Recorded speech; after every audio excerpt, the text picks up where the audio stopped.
acompaña el expresidente del Consejo de Ministros, Jorge del Castillo. Es un placer tenerlo, como siempre, con nosotros. Muy buenas noches, Jorge. Gracias por acompañarnos. ¿Cómo no? Empecemos hablando del ministro de Salud. ¿Qué revela esta elección, al margen de que sea o que no sea una buena decisión para el reto que supone la gestión del sector en este momento?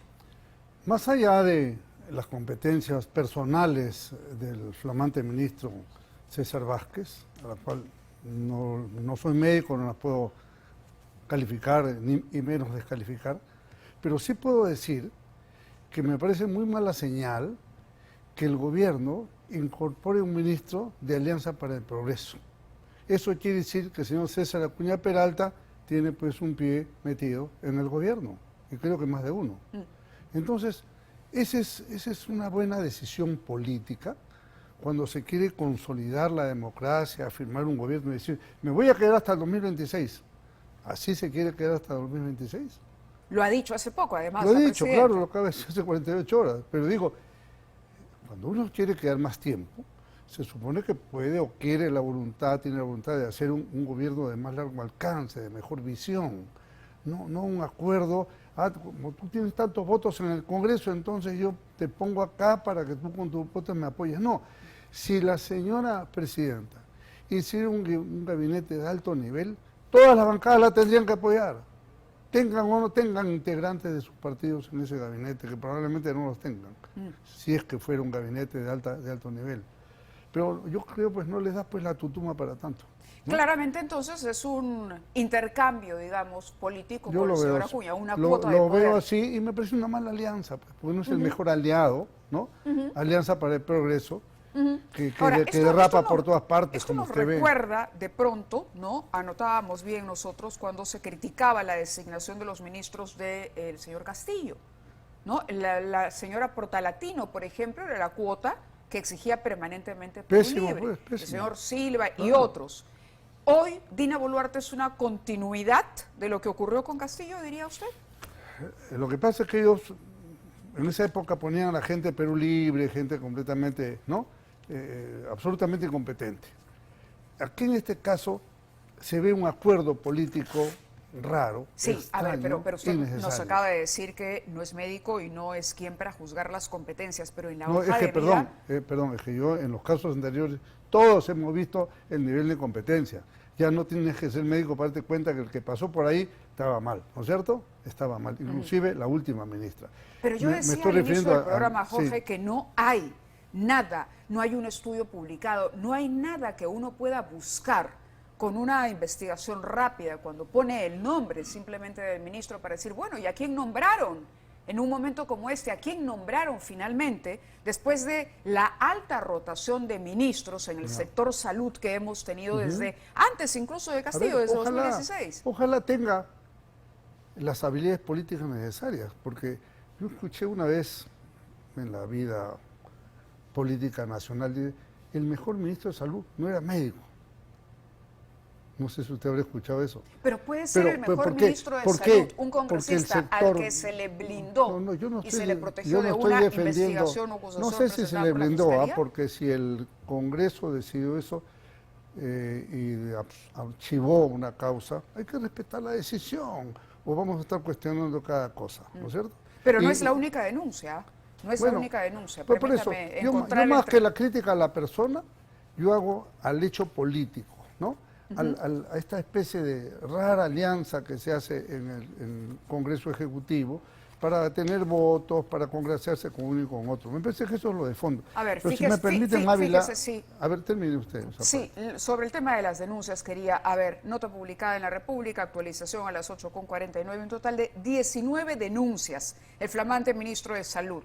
Vamos, desde abuso de autoridad hasta apropiación ilícita. Y aquí está el listado de las denuncias. Es una nota que acabamos de imprimir. Parece que han seguido con la costumbre del gobierno anterior. A eso que me refería. Ministros sin mirar los problemas en Google, ¿no? Es una continuidad en el sentido de que el ministro o los elegidos para integrar el gabinete no son técnicos especialistas, sino gente que arrastra problemas con la justicia. Porque uno puede decir, ok, respetemos la decisión del Congreso en este caso, pero son 19 denuncias. Bien, bueno, tendrá que responder el doctor.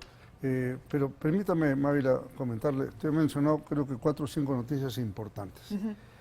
pero no ha mencionado, creo que la más importante, conocí hace minutos.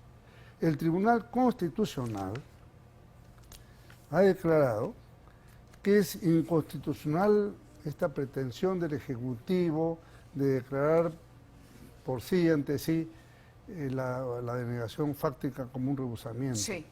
Esto deja por la pata de los caballos a Martín Vizcarra, por supuesto, y a la pretensión que tenía el gobierno de Castillo. El Congreso puso una demanda competencial y hoy día el Tribunal Constitucional, por virtual unanimidad, ha declarado fundada esa acción competencial, lo cual es muy importante, porque significa que lo que hizo Vizcarra al cerrar el Congreso era completamente ilegítimo y deja por la pata de los caballos a todos los juristas, entre comillas, que llenaban todos los canales de televisión justificando la barbaridad que hizo Vizcarra. Pero recuerde que el Tribunal Constitucional de ese momento también dejó el tema abierto. Sí, claro. Pudo haberlo resuelto. Y el tribunal, pudo haberlo resuelto. Y el tribunal ¿Y no? de este momento ha tomado en cuenta también ese precedente. Y dice que es una decisión que no se ajusta a la Constitución. ¿Cuál es el impacto entonces? ¿Cómo cambia esto el ejercicio o la utilización de este mecanismo de hacer cuestión de confianza? Bueno, se puede hacer cuestión de confianza, es una atribución exclusiva del Congreso y decidir sobre la misma. No es que el Ejecutivo decide, como hizo el señor Vizcarra, y justificó el cierre del Congreso, ¿no? Eso es lo que se hizo la vez pasada. Entonces, en buena hora que este esclarecimiento constitucional se da. Lo que hizo el Congreso la vez pasada, creo que tuvo 3 votos nada más.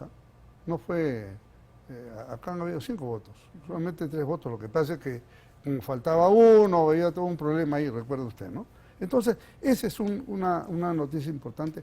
Y otra muy importante que está pasando desapercibida, ya tiene algunos días, pero está quedando, es la tremenda desaprobación que ha tenido José Domingo Pérez, ¿no? Otro favorito de Vizcarra que se regresó de Brasil para defenderlo.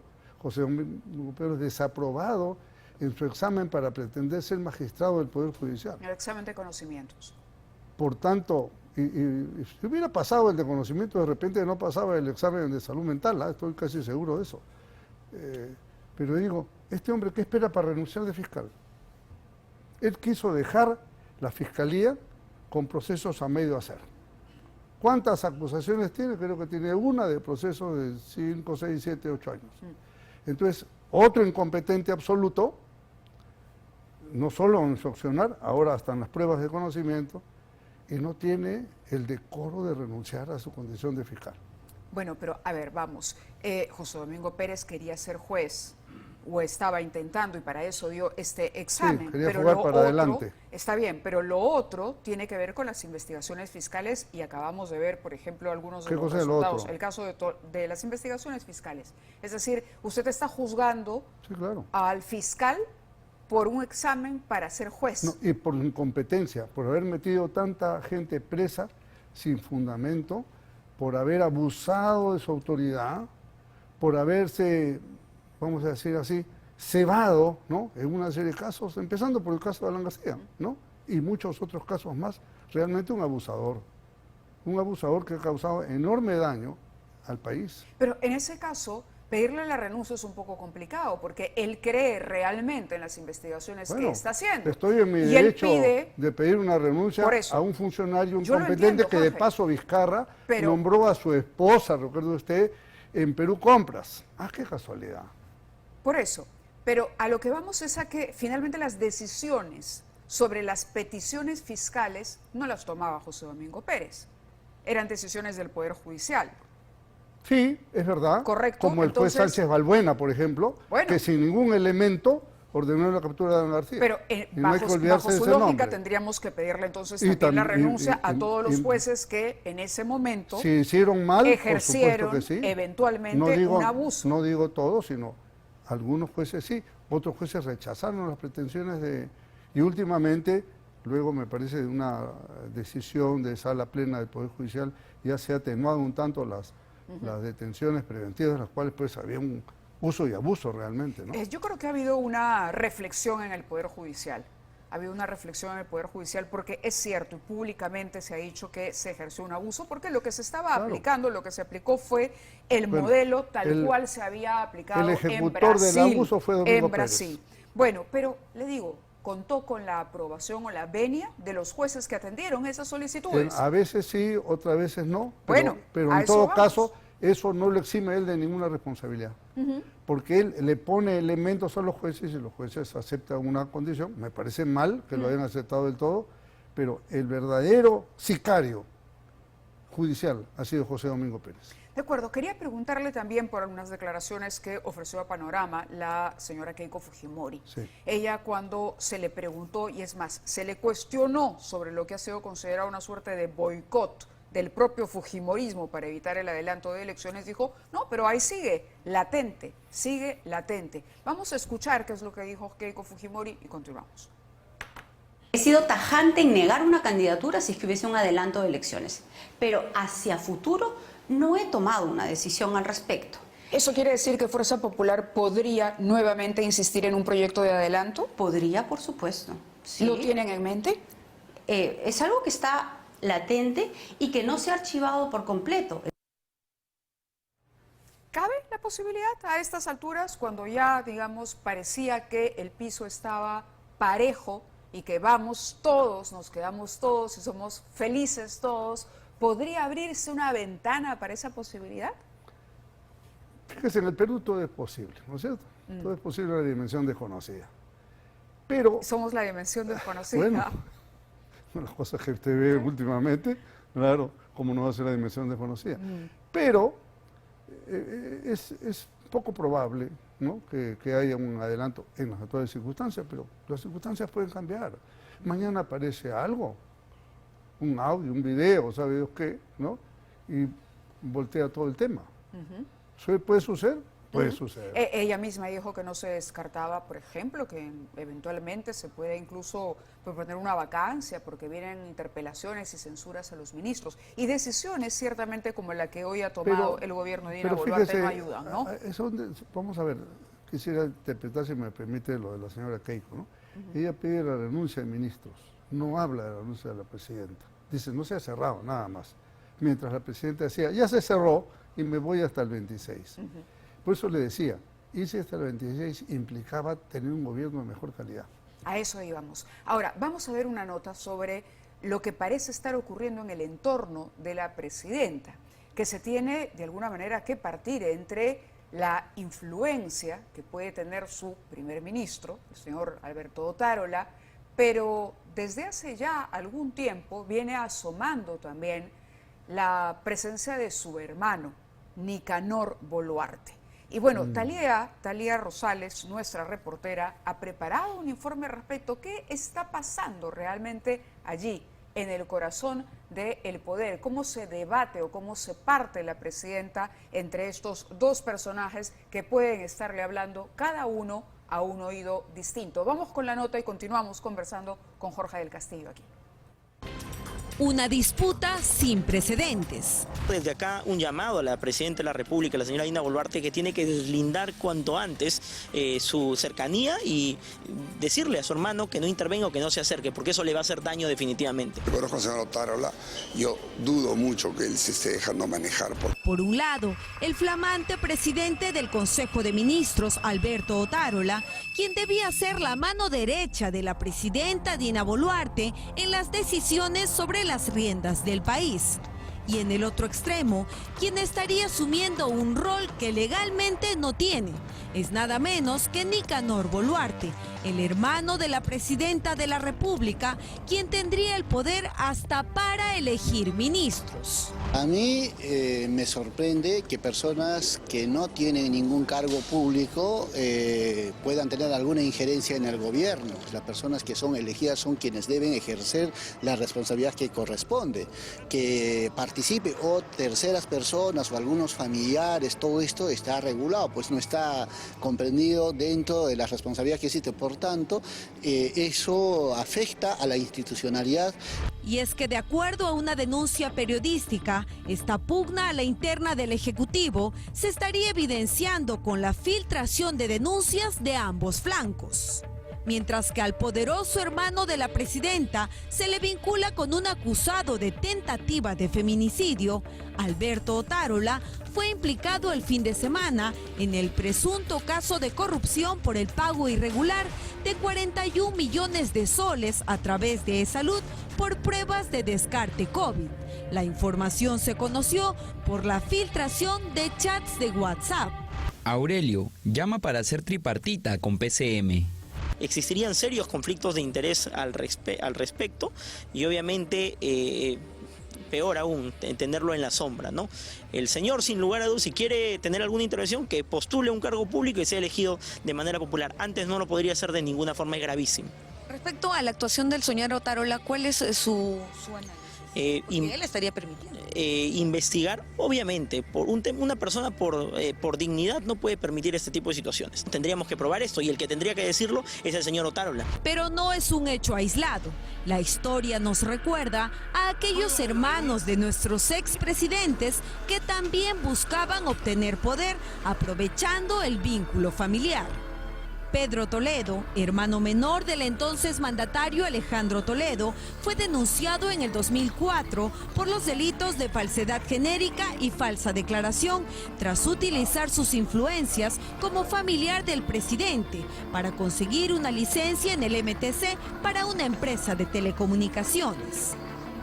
Mientras que Juana y Rosa Fujimori, hermanas de Alberto Fujimori, afrontaron un proceso de más de 20 años, tiempo que permanecieron prófugas de la justicia por los delitos de asociación ilícita para delinquir y peculado simple, por desviar donaciones que recibió el Perú desde Japón durante la década del 90, cuando Alberto Fujimori era presidente de la República. El comportamiento de un familiar no ayuda. No ayuda porque de repente tiene sus propios proyectos personales. Los mismos familiares deberían vincularse sin necesidad de que se lo pidan. Porque hay mucha duda con respecto al comportamiento de nuestros líderes. Entonces, si hay un familiar cercano que de acuerdo a la ley no puede estar, entonces eso empaña. Denuncia que de obtener más indicios podría pasar incluso de un asunto político a un asunto penal. Que tenga conocimiento la Presidenta de la República, ¿acarrea responsabilidad también para ella, doctor? Si es que el hermano está teniendo injerencia en actos de gobierno y eso es de conocimiento o con el consentimiento de la Presidenta, evidentemente ella también podría incurrir en responsabilidades por acción o por omisión. Entonces es importante que, de haber estos indicios, la Fiscalía inicie una investigación por usurpación de funciones, que es un delito que tipifica el artículo 361 del Código Penal. El caso del Gabinete de la Sombra es un típico caso de usurpación de funciones.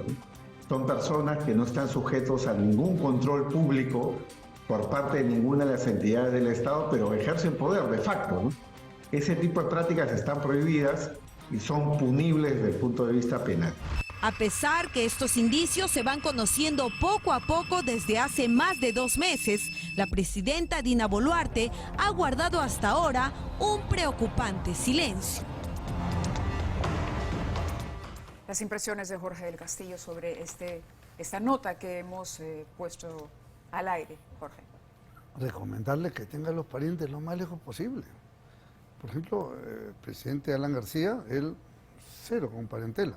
Su hermano, fuera. Ahora, ¿no? Está Nicanor Boluarte en la conformación, trabajando en la conformación de un partido, y ahí ya se ha revelado además que hay gente, otro tema en común con la gestión de Pedro Castillo, ¿no? De los prefectos como parte de esta agrupación política. ¿Esto en algún momento le puede estallar en la cara a la presidencia? Claro, pues eso ya puede lindar con el peculado de uso, pues el prefecto seguramente lleva recursos, cosas así. No está bien, pues no está bien. Estos familiares, más aún, hermano, tienen que tener un poco más de prudencia. Hay mucho rumor alrededor de eso, ¿no? Y cuando el río suena es porque piedras trae. Si algo bueno quiere hacer la señora presidenta, tome distancia. Y punto. Y finalmente, ¿cómo evaluaría el rol de el señor Otárola? Envuelto en este pago, dicen, irregular, hay un laudo arbitral que parece que compromete al Estado en ese pago, esto es cierto. Sí, claro. Pero al margen de ello, o incluyendo este tema, grosso modo, ¿cómo analiza usted el papel que ha desempeñado él y viene desempeñando como presidente del Consejo de Ministros y principal asesor político de la presidenta. Bueno, él como presidente del Consejo de Ministros debería preocuparse en que el Consejo de Ministros reúna las calidades y condiciones que el Perú espera de su gobierno. Entonces ahí yo creo que en ese aspecto está fallando, ¿no?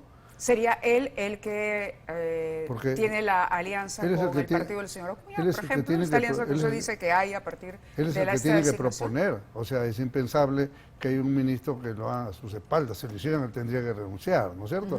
Ergo, pasa por él.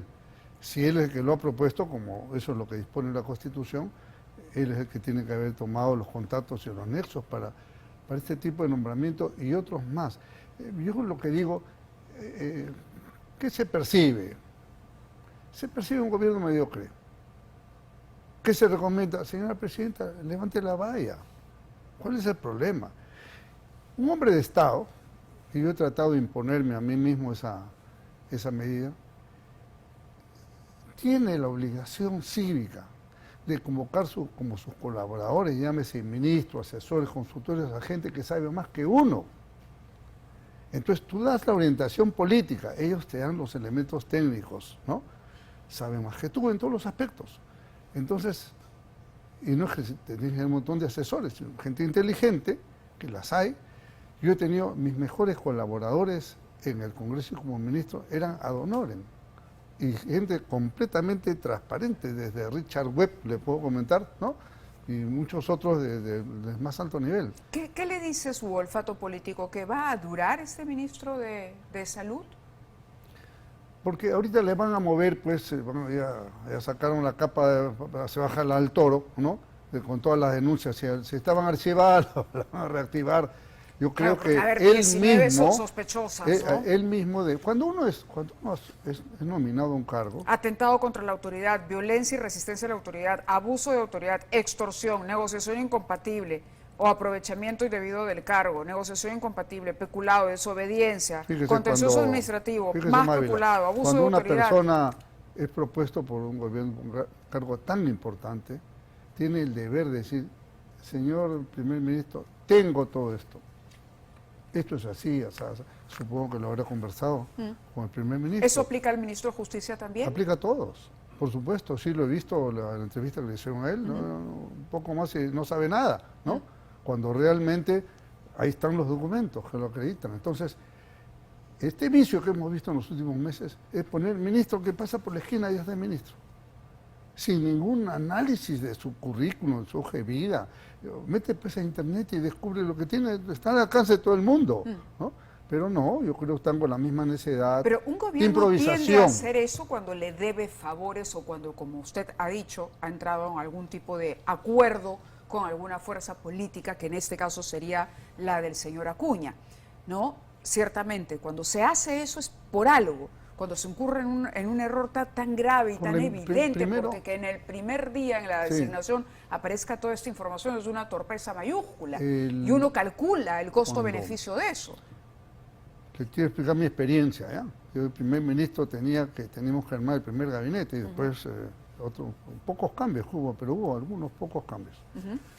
En un año yo había cambiado un ministro, Pedro Castillo había cambiado 72, ¿no? Fíjese la diferencia. Pero tuve que pasar por el deber de entrevistarme, preguntarles, ¿tienes juicio de alimentos, tienes deudas, tienes esto, tienes lo otro, problemas por aquí, por allá? Y uno se iba calificando. Entonces, y nadie se tenía que molestar, porque al revés, el que se tenía que molestar era yo, si no me decían la verdad. ¿Me entiendes? Y por supuesto el presidente y el país. Entonces, en estas cosas no se puede a la diabla. Primero, ya se sabía que la ministra de Salud iba a salir. Por angas o por mangas se sabe, estaba cantado. Entonces han podido prepararse, han demorado 4 o 5 días para elegir uno nuevo con los problemas que estamos viendo. Muy bien, Jorge, muchísimas gracias como siempre por acompañarnos aquí en 2023. Nosotros vamos a ir a la pausa, pero vamos a regresar precisamente para conocer con mayor precisión cuáles son los alcances de esta decisión, este fallo del Tribunal Constitucional que vamos a ver en la